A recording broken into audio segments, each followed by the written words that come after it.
You hear me? Give me Exodus chapter 22, start at verse 18. Right? What's going on, brother? What's going on, y'all?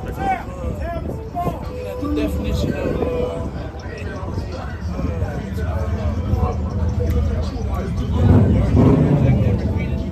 which word? Quam Yasha'Allah. The word Quam Yasha'Allah.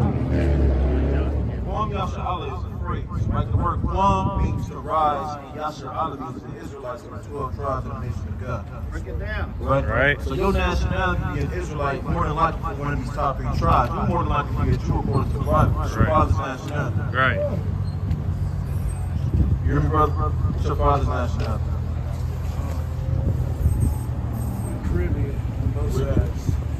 Give me First Kings chapter 7, I'm talking verse 13. Might be First Chronicles.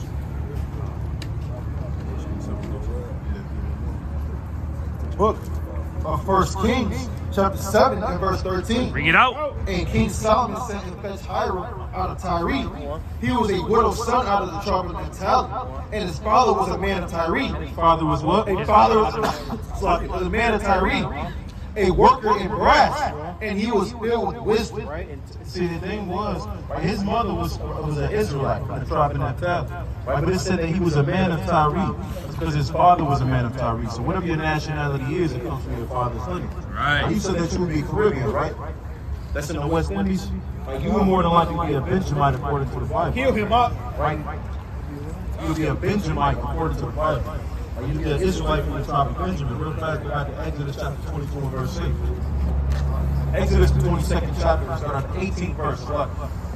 This is Exodus chapter 22 and verse number 18. Thou shalt not suffer a witch to live. What did the Lord say? Thou shalt not suffer a witch to live. Let me ask you, brother, are you high?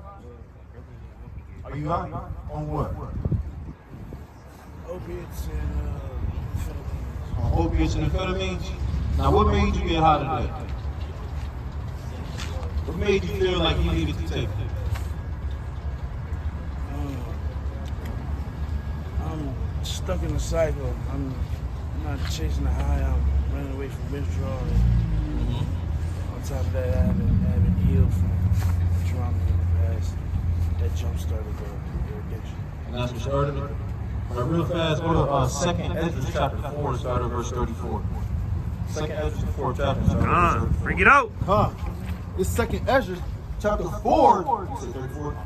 and verse number 34. Bring it out. 4 and 34. And he answered me, saying, do not thou hasten above the Most High? For thy haste is in vain to be above him, for thou hast much exceeded. Thou hast much exceeded. Did not the souls also of the righteous ask question of these things in their chambers, saying, how long shall I hope on this fashion? Says what? How long shall I hope on this fashion? Here's the thing about pain and trauma is we sit there and we wonder, how long shall I hope for me to heal? How long do I have to endure through this pain before I can let it go? Right. When cometh the fruit of the Lord of our reward? And unto these things, Uriel the archangel gave them Let me answer. tell you something, brother. You ain't the first person to go through pain. But you have an answer right here from an angel, one of the archangels that sit in the presence of the Lord, giving you counsel on how you can defeat the demons that you fight. Because the problem is, right, what drugs help you do, right? Drugs just help you, like you said, it helps you to hide the pain that you're dealing with on a constant basis. Right. What you don't need is drugs. What you need is to heal. All right, real fast, give me Jeremiah chapter 17 and start at verse 14. We're going to continue with that. But give me Jeremiah chapter 17 and start at verse 14, real fast. Jeremiah chapter 17 and verse number 14. Bring it out. Bring it out. Heal me, O Lord. What did it say? Heal me, oh Lord. Have you ever been in a drug program, brother? Like you trying to get off of it? Have you ever? You said what? I'm trying to. You trying to? That's what we here to help you do, brother. Right. We are here to be the ones to help you to get off of drugs. That's right. But it says to heal me who? Heal me, O He Lord. said to heal me, O Lord. The only way that you will be able to get off of those drugs is that instead of submitting yourself to those drugs and to your drug dealer and to that witch, because that's what a witch is, right? It's the reason that the Lord says that you shall not suffer a witch to live. Because if you suffer her to live, you suffer, right? Anytime you support a witch, or like what a witch is a drug dealer. Because back then, what a witch would be doing is they would be stirring up them drugs on the stove. Right. They'll be stirring them up on a cauldron. But now you know what our brothers and sisters do?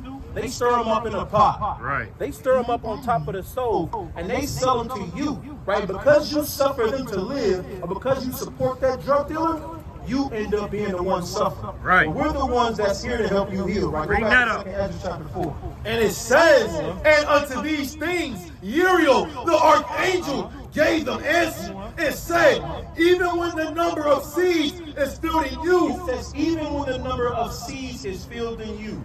Because you know what you want? You want to see all of the changes out here.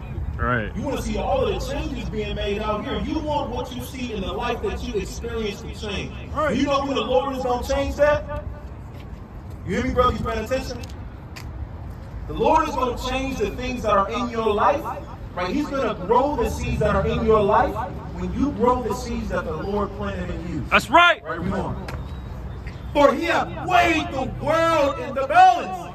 By measure have he measured the time, and by number have he numbered the time. And he doeth not move nor stir them. Right? It says that the Most High is not going to move nor stir them. Right? What you went through, the Lord is not just like magic about to make it disappear. Right? Exodus chapter 15 and verse 3 said that the Lord is a man of war. Right. If you want to battle your demons, you know what you're going to have to do? You're going to have to fight. Right. You're going to have to fight back. That's right. And it says, until the said measure be fulfilled. Come on. Then answered I and said, O Yahweh, that bearest rule, even we. Hey. You see we talking to him, right? Right. I do know you guys are talking. I'm Yeah, sorry. you see we talking to My him. bad. Sorry. Sorry about.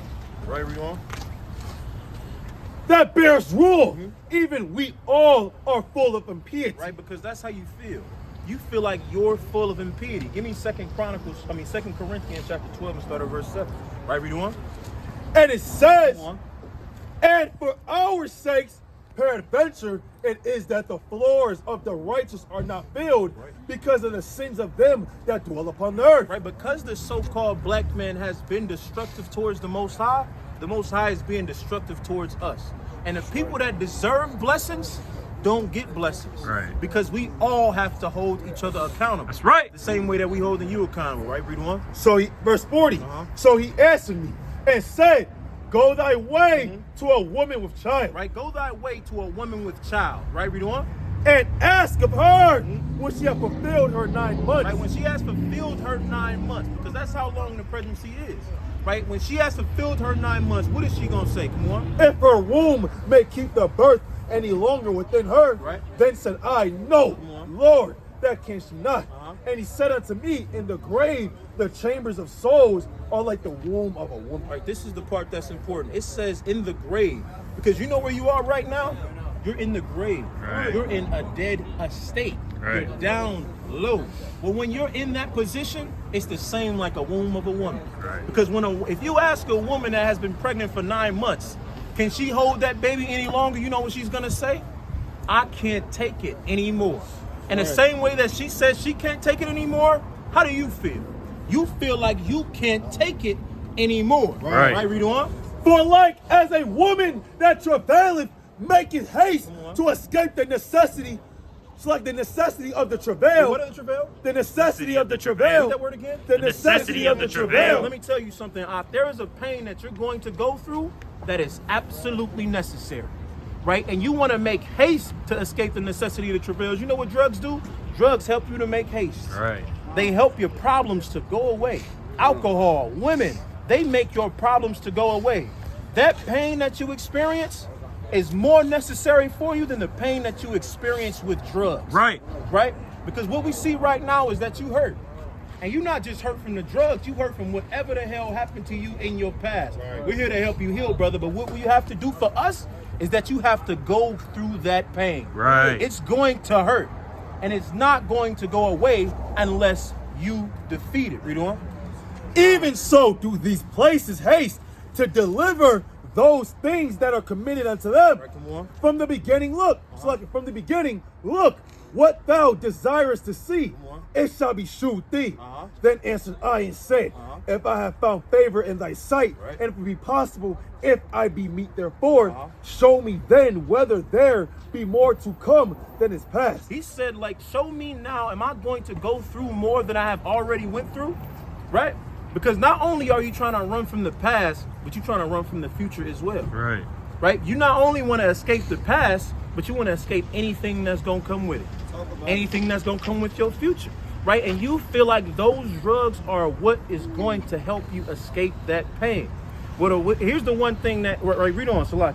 Or more past than is to come. Right? What is past I know, He says, what is past, I know. Read on. but what is for to come I know not. Listen, brother, I know what you have experienced. I know it hurts. I know you want to do anything in your power to get over it. Right? But what's in the future, I can't tell you. But the one thing that I can tell you is that you do not have to fight it alone, man. Right. Because we are going to fight that battle with you. Right. We are the ones that are going to help you to get off of drugs. Right. To help you have to stop experiencing the pain that you went through. Right? Because the issue ain't the drugs that you feel like you're addicted to. The issue is whatever it is that's making you take those drugs. What's ever making you to cause haste. Go to Sirach, the 2nd chapter real fast. Read that real fast. 2 Corinthians 12 and verse 7. Bring it out. And lest I should be exalted above measure Come on. through the abundance of the revelations, there was given to me a thorn in the flesh, Right. the messenger of Satan to buffet Go to me, 1 John 4. lest I should be exalted above measure. Right? Verse 8. For this thing I besought the Lord twice. Right? Because that pain that you experience and you want the Most High. Look, the Most High can make things happen like magic. And that's what we want. That's why we got Christianity, because Christianity makes the Bible magical. It makes God magical. And Christianity makes all your problems disappear. Right. The same way that drugs do. Because you want them to just disappear. You want the Most High to sprinkle his magic. What's his name? Salt Bay? You know how he do it like Salt that? Bay. You want the Most High to just sprinkle your magic, sprinkle his magic, and to make whatever you experience to go away. Right? Read on. For this thing I besought the Lord twice, that it might depart from me. Right? And he said unto me, Come on. my grace is sufficient for thee. Read it again. My grace is sufficient for The thee. Lord understands, brother, that you need more time. But through that time that you have, brother, or through the time that the Most High is going to give you, right, you have to experience that pain. Right. With pain of whatever it is that you went through. If you don't mind me asking, what is some of the things that you experienced that got you towards drugs? One thing is I almost lost my mother. You said what? One thing is I almost lost my mother. You almost lost your mother? Yeah, I found her near death. She couldn't breathe. I found her on the bed and tried to wake up, and when she looked at me like she couldn't recognize who I was because she was so lethargic. She wasn't getting oxygen to her brain. And just, you know what I'm saying, that look kind of scarred me. That was one thing, but it's a lot of things. You got time, brother. That's what we're here for. Right. Now we can counsel you on camera, we can counsel you off camera. That's completely up to you, right? But the thing is, in order to help you to get over these traumas, right? And we can do a separate counsel with the brother later and get his information. Get his information, right? But to help you get off of that stuff, right? But one thing that you have to promise us, brother, is the pain that whatever it is, right? The Lord said not to make haste, right? You Right. still got Sirach 2? Yep. Right, read Sirach 2 real fast. Sirach 2 and verse 1. Bring it out. My son, if thou come to serve the Lord, prepare thy soul for temptation. Set thy heart aright and constantly endure. And constantly endure. It said to constantly endure. Because the pain ain't just an overnight thing. Healing ain't an overnight thing. And not something that just comes and goes. But it is something that you're going to have to fight for a long time. Right. For a very long time. But you do not have to fight that alone. Read on. And make not haste. It says what? And make not haste. Right, the drugs that you take help you to make haste. It said to make not haste. Meaning that you have to do, well, you gotta sit in a car and cry. You gotta call a brother and cry. You better feel that pain until you become strong enough so that pain means absolutely nothing to you. That's right. You understand, brother? You understand, brother? I get it. It ain't easy. Right? But the Lord never promised. Go to John chapter 8 and start at verse 32. The Lord never promised that the truth was going to be easy. Right. But he promised you the truth was going to be the truth. Right? Give me John chapter 8 and start at verse 32. John 8 and 32. Bring it out. And you shall know the truth, and the truth shall make you free. Right? You want that freedom from whatever the hell it is that's plaguing you? Then you better sit through the pain of whatever it is that caused it. Right. You sit through that pain. Right? Bring that up. You develop discipline. You develop a love for the Most High. Because what's going on, right? The Most High has to see a reason to save you. Ain't none of us worthy. Give me 1 John the 4th chapter real fast. Ain't none of us worthy of being saved. Right. Which is why, give me Isaiah chapter 45 and start at verse 7 real fast. This is the book of Isaiah, chapter 45 and verse number 7. I form the light and create darkness. I make peace and create evil. I, the Lord, do all these It things. says, I, the Lord, do all these things, meaning that death and life comes from the Most High. Grace and mercy comes from the Lord. What you have to do is be worthy of the mercy of the Lord. Right. Be worthy of the grace of the Lord. I mean, you see people dying out here every day. Right. Hell, we in Minneapolis. Ever since I've been here, I don't watch my people turn that CSL plasma into a career. In and out to pay their phone bill, man. Right? Constantly using drugs to escape the pain that we endure on a daily basis. The so-called white man, give me, I think I want Isaiah chapter 49. Isaiah chapter 49 and verse number 6. Bring it out. 26, Salaki, verse 26. It says, and I will feed them that oppress thee. It says what? And I will feed them that oppress thee with their own It flesh. says the Lord is going to feed them that oppress us with their own flesh, man. Because now the so-called white man, they're eating on our flesh. They're drinking on our blood. What the Most High says, he's going to give them a taste of their own medicine. Right. The drugs that, imagine a world in which it ain't our brothers that's walking around on fentanyl, man. Our brothers that's not walking around, what you say is called blues.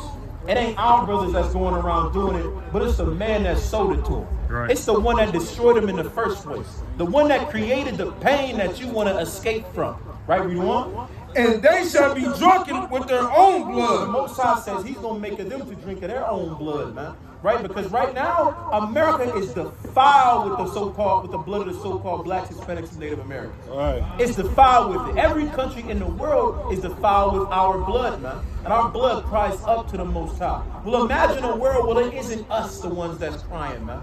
But the so-called white man is the one that's crying. The one that puts you in a position. Right. You want? As with sweet wine, and all flesh shall know that I, the Lord, am thy Savior and thy Redeemer, the mighty one of Jacob. Right? If you want the Most High to be your Savior and your Redeemer, then you have to be worthy of saving. Right. You got to be worthy of saving. You have to be somebody that the Most High looks at and deserves another chance. All right. All right, give me Acts chapter 3 and start at verse 19. You still got 1 John? 4 and what? 4 and 1. 1 John 4:1. Bring it out. Beloved, believe not every spirit. Drop down to verse 3. Verse 3. And every spirit that confesseth not that Yahweh Shah HaMashiach. Verse 2. Verse 2. Hereby know ye the spirit of Yahweh. Right, you need to be filled with the Spirit of the Lord. And we're going to teach you how you understand and see the Spirit of the Lord, right? We want? Every spirit that confesseth that Yahweh Shah HaMashiach is come in the flesh is of God. It says that every spirit that confesses that the Yahweh Shah is the man that they call Jesus Christ. Right? They say that Jesus Christ is that man right there. That's not Christ. Christ would be the greatest black man that ever walked this planet Earth. Right. He said something real heavy when he was here. He said, in word they do honor me, but their hearts are far from me. Right? But the Lord said that we have to confess him that he has came in the flesh. You know how you do that, brother? How do you confess that Christ has came in the flesh?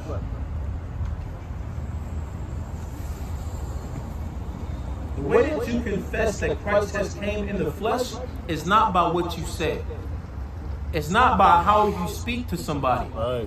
But you have to confess through your actions that he is in your flesh. Right. That Yahweh Shah has risen again, but in you. Right, read on. And it says, and every spirit that confesseth not that Yahweh Shah HaMashiach is come in the flesh is not of God. Right, but the people that don't confess that, the people that don't show those actions, the Lord is not with those people, man. The Lord is against those people. The Lord destroys those type of people. Right. Now let me ask you want to be somebody that the Lord destroys, or you want to be somebody that the Lord is with? I know the Lord's will. You say you know the Lord is with you? Now let me ask you, the position that you're in right now, do you honestly think that the Lord is with you? And it's not to be demeaning, but the thing is that sometimes we try to be so optimistic that we forget to be realistic about the situations that we're in. So the position that you're in right now, do you really think it's the Lord that wanted you in that position? I didn't say he wanted me in this position, but I know he's with me. You know he's with you? And how do you know that? You know, the Lord ain't never left me. You say he has? The Lord ain't never left me. He never forsake me. Then how are you in the position that you're in now? My choices. Because your choices. Now, say if you had a best friend, and your best friend kept making bad choices, would you stick by that best friend? You wouldn't, right? Give me Wisdom of Solomon, chapter 1 and verse 3. You said what? You learn to love from a distance, right? So since you would separate and learn to love that friend from a distance, what do you think that the Lord did with you because of the decisions that you made? Read that. Huh? I think he's always ready with open arms, man. It's me who's leaving the Lord. He's always there. Now you just gave the perfect parable, brother. You said that you would love them from a distance. But you said that you were with the Lord, however, you kept making bad decisions. Hear me out, hear me out. The Lord is always with me. Hear me out. Make those bad decisions. That he leaves, right? I leave from the Lord's side. Come on, you can read that.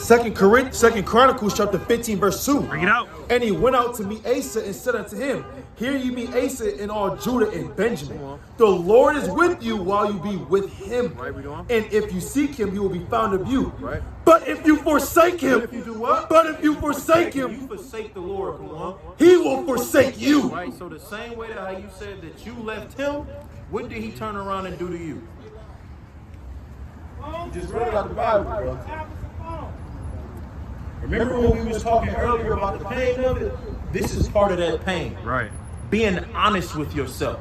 That's right. Because honesty is something that hurts. Because it's never what you want. You never want the truth. You want to hear what you want to hear. So this is what we need you to do. We need to be honest with yourself about your relationship with the Most High right now. You are on the devil's playground. You lose your protection. So since you left the Lord, what did he do to you? Step back. He stepped back. All right, clap it up for this brother, man. Now, since you were honest about that, now your first step is figuring out how you find the Most High. So it said confessing him in your flesh. Right, you still got 1 John? Right, continuing that. Right, give me 1 John 5 and 3. Huh. Drop that. 1 John chapter 4. Verse 3. Wherever you at, figure it Come. 1 John chapter 4 and verse number 4. And it says, Ye are of God, little children, and have overcome them. It says, and have what? And have overcome And have them. done what? And have overcome If you them. want to overcome the position that you're in right now, the decisions that you've made, the Lord is going to tell you. Come on. Because greater is he that is in you. It says that what? Because greater is he that is in Come you on. than he that is in the world. You have to fill yourself with the laws of God. You have to fill yourself with the Spirit of Christ and the Spirit of the Most High. Right? Because the only way for you to defeat them is for somebody that's within you to be so much better than them, man. Right. To be so much better. All right, give me John chapter 14 and start at verse 15. Right, read what you got. 1 John chapter 5 and verse number 3. Bring it out. This is the love of God, that we keep his commandments. That we keep his commandments. That we keep his That commandments. we keep the commandments of God. Man. Right. Right, read on. And his commandments are not Right, grievous. so the first thing that I need you to do, brother, right? You know how to pray. So what's your diet like? Your diet like the things that you eat. Things that I eat. pork? I try not to. You eat shrimp, crab, and lobster? I eat shrimp. You eat shrimp? Real fast, man. Leviticus 11 chapter. Leviticus chapter 11 and verse 9. We got to teach you the commandments of the Lord. Right. Right, so that the Lord can be with you. Right, read that. This is Leviticus chapter 11 and verse number 9. Bring it out. These shall ye eat of all that are in the waters, whatsoever hath fins and scales in the waters, in the seas and in the rivers, them shall ye eat. It says that anything that has fins and scales in the waters, in the seas, and in the rivers, that's the stuff that you eat. Now let me ask, do shrimp have fins and scales? They don't. Right, so is shrimp something that the Lord commanded us to eat? Right, you know? Verse number 10. And all that have not fins and scales in the seas and in the rivers, of all that move in the waters, and of any living thing which is in the waters, they shall be an abomination unto you. Right, so are you willing to give up shrimp for the Lord?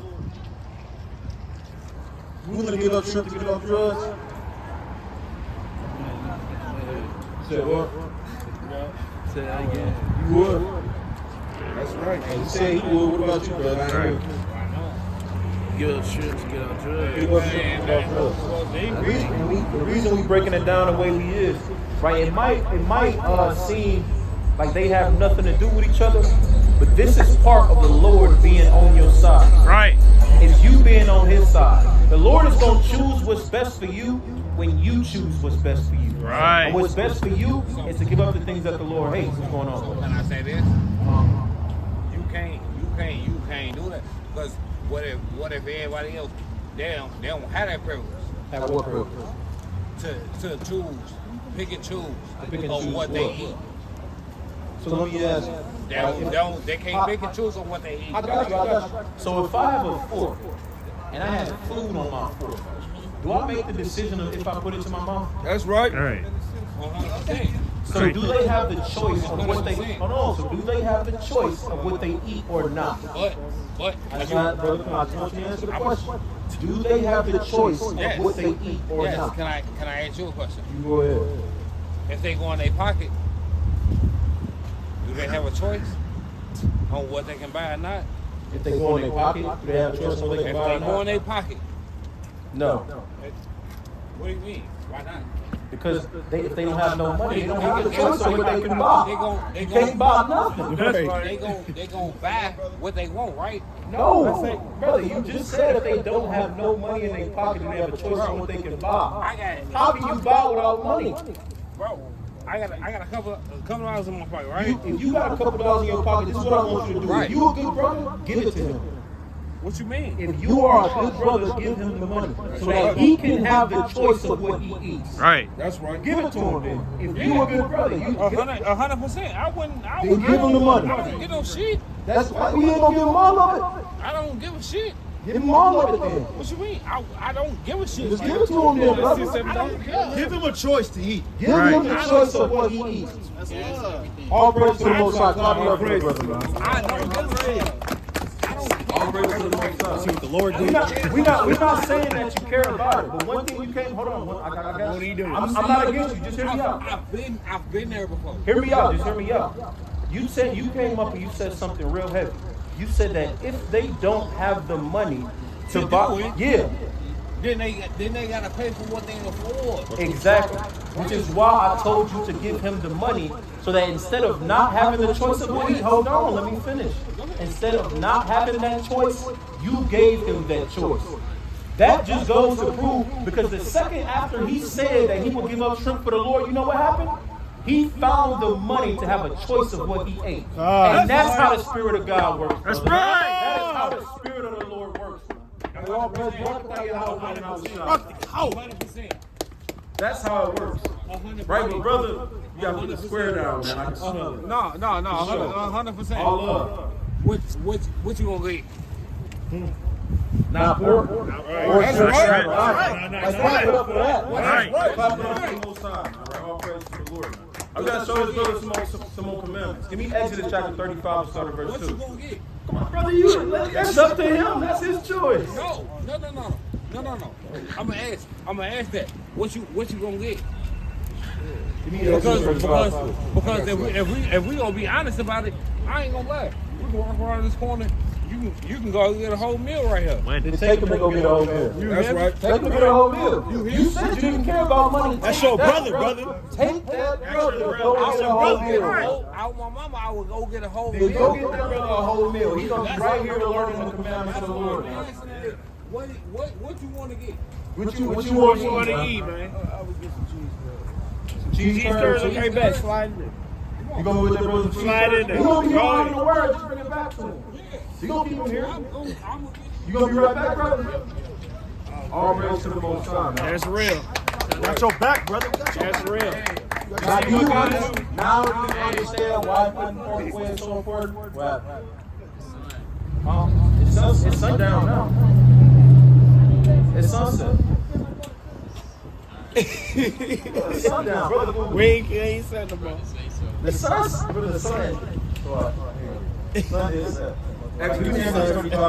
This is Exodus 35 and verse number 2. Bring it up. 6 days shall work be done, but on the 7th day there shall be to you an holy day. right. It says 6 days shall work be done. You said what? Stressing because the Sabbath is over. Yeah, no, so he didn't want the brother to go and buy the Sabbath, the son. So give me Exodus chapter 32 and verse 28.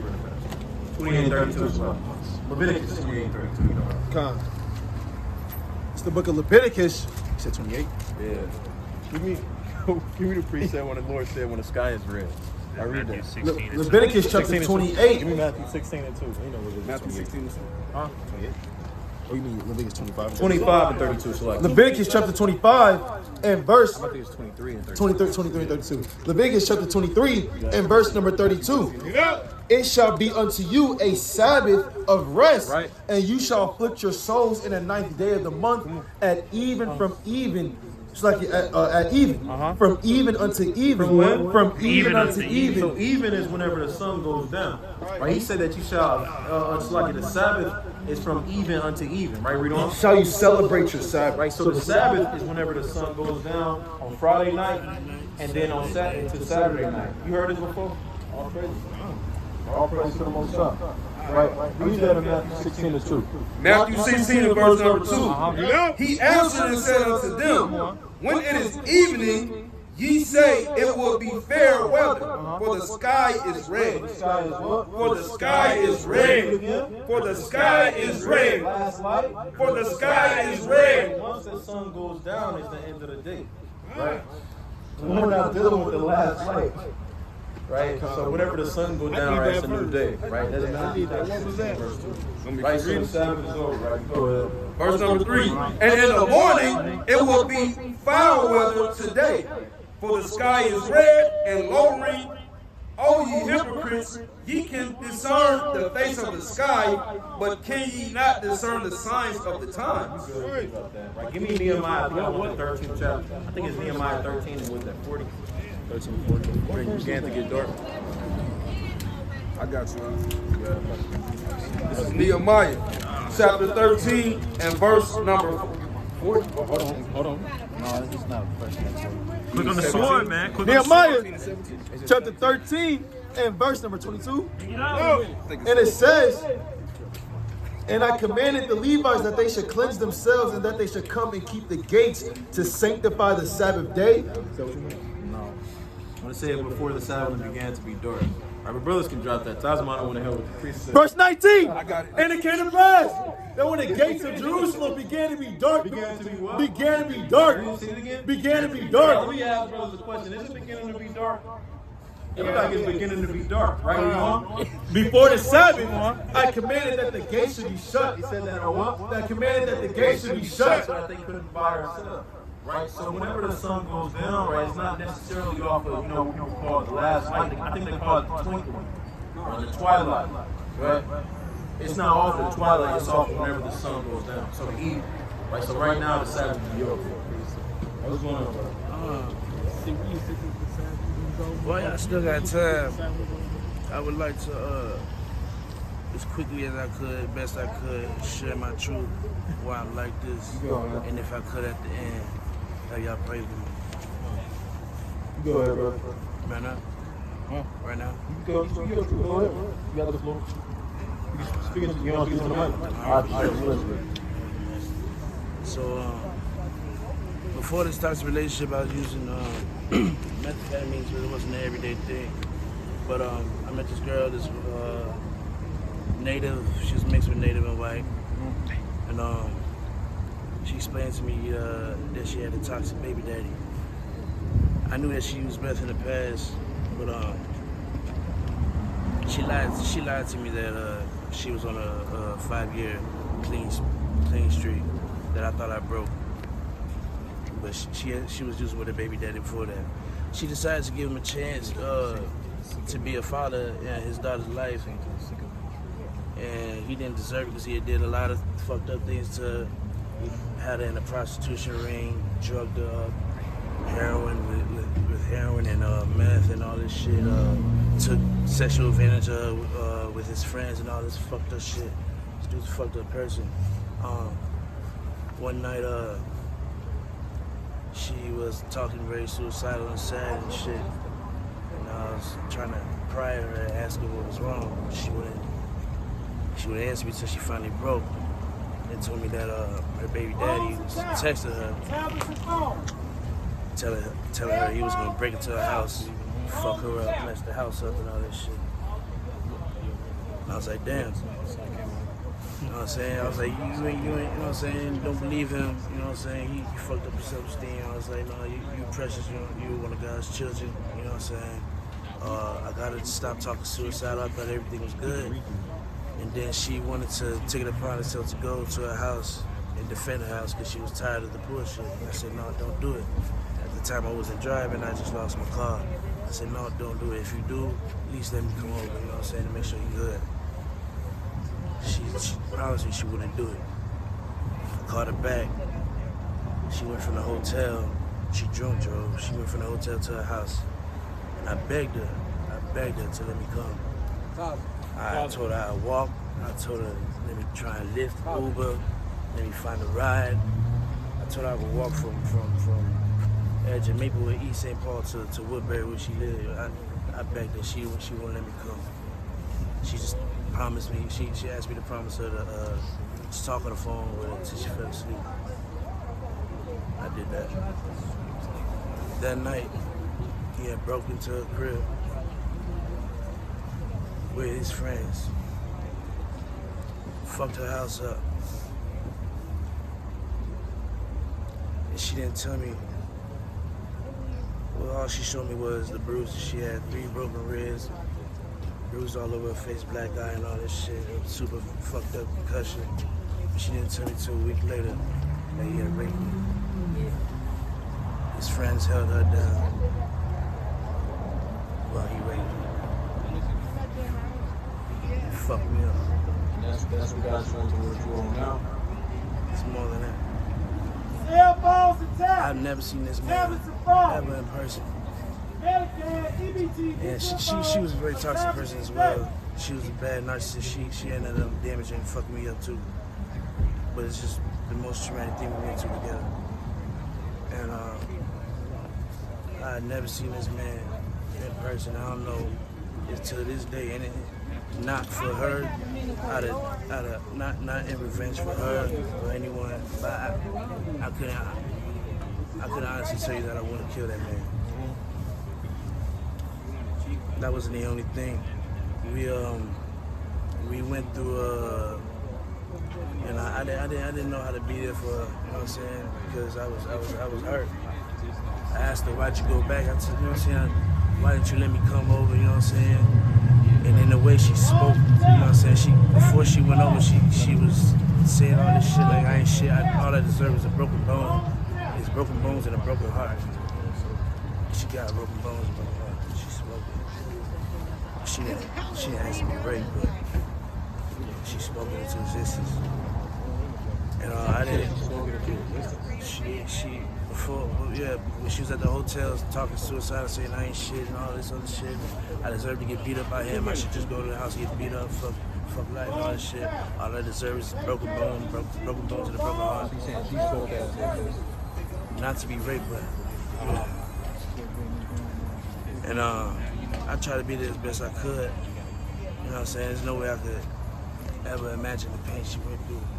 And I stopped spending nights at my house, and I spent a lot of nights over there. She would still be drinking, even with a back concussion. Still getting texts from this man talking about he in the apartment parking lot, all this shit. I had got a gun just to defend her and all this. It was stressful, and just to see her, you know, see her in so much pain and not being able to take that off her shoulders, or at least be able to understand what she's feeling. You know what I'm saying? Like, it hurt. So that experience, not trying to cut you off. That experience, how do you feel like it's affected you?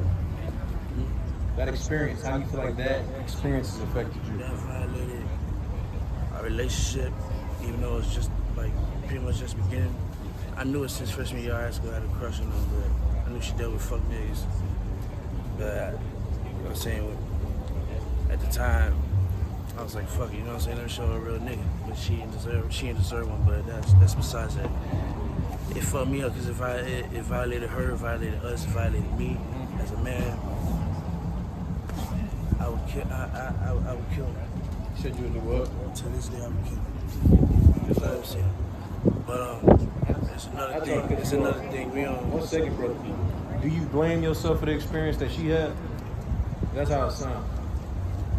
In some ways, yeah. So what part of that experience do you feel like is on you to blame?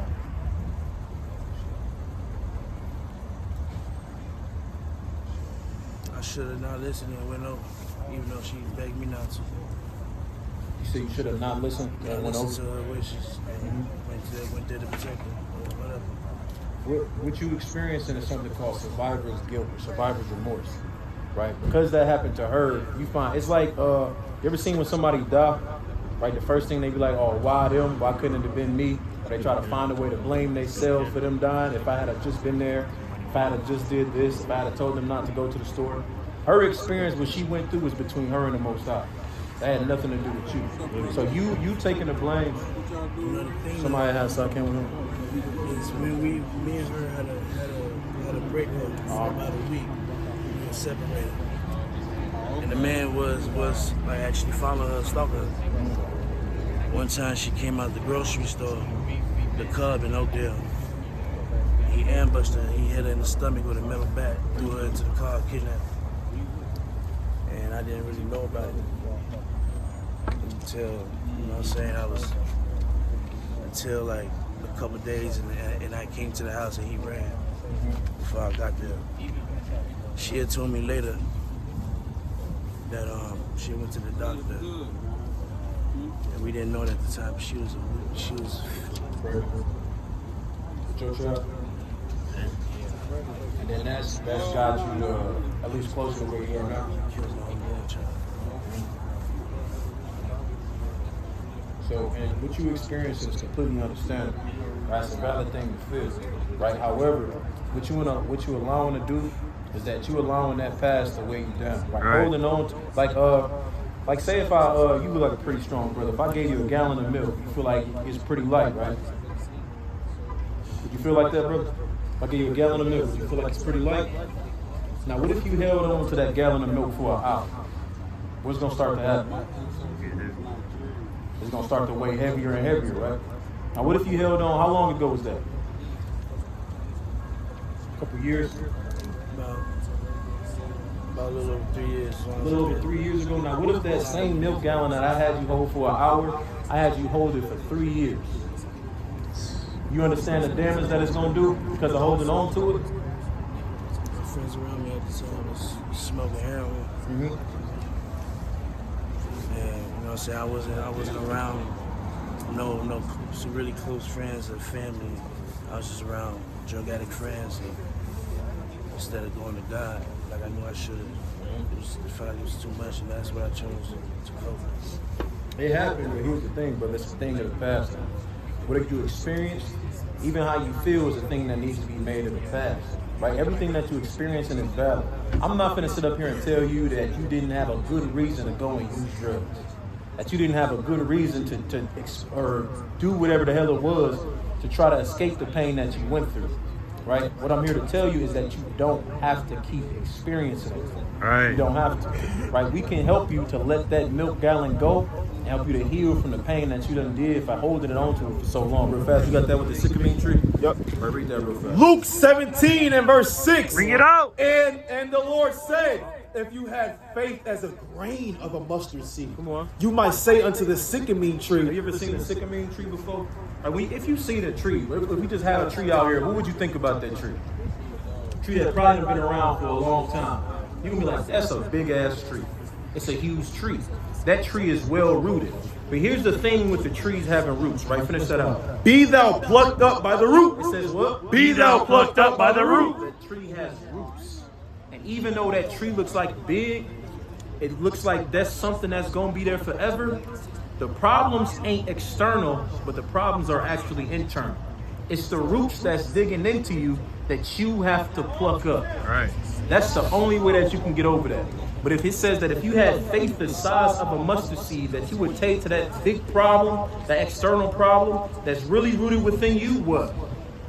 And be thou planted in the seed. And be thou what? And be thou planted in the seed. Come on. And it shall obey you. Right? It says, be thou planted in the seed.